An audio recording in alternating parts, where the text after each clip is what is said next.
Height and distance का आज 5 number question देखते हैं। भूमि से 60 मीटर की ऊंचाई पर एक पतंग उड़ रही है।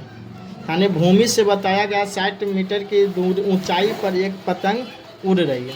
तो मान लेते हैं यहाँ पर ये भूमि से पतंग की ऊंचाई 60 मीटर पे उड़ रही है। और पतंग जब भी उड़ती है तो उसकी जो रस्सी जो धागा होती है, जिसको हम सब डोरी कहते हैं, वो तिरछी बांधी रहती है, जो किसी व्यक्ति के हाथ तक रहती है। अर्थात तो बताया गया डोरी जो अस्थायी रूप से भूमि के एक बिंदु से बांधी होती है, जो भूमि के एक बिंदु से बांधी है, और भूमि के साथ डोरी का जो झुकाव है वो 60 का कोण बनाती है।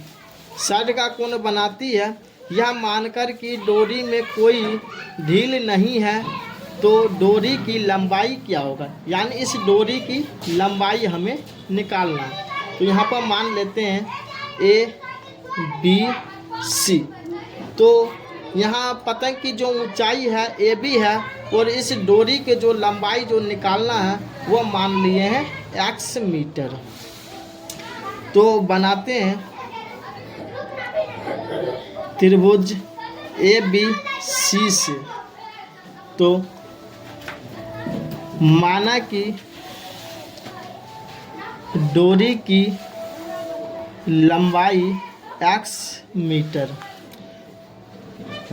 तो X मीटर, और यहाँ पे इसकी ऊंचाई निकालने के लिए हम यहाँ से चलते हैं साइन से, जिसमें P और H आ जाता है। तो साइन थीटा बराबर P/H। तो साइन 60 का मान यानी 60 रखेंगे, और P का जो मान है वो 60 मीटर है, 60 मीटर, और H का जो मान है वो X मान है, और साइन 60 का मान √3/2, और ये 60/X। तो यहाँ कोना कोनी मल्टीप्लाई होता है, तो √3x बराबर 120। तो x बराबर 120/3। तो यहाँ देखा जाता है कि 3 से 120 कटता है, तो यहाँ पर हल्का परिमाकरण कर लेते हैं।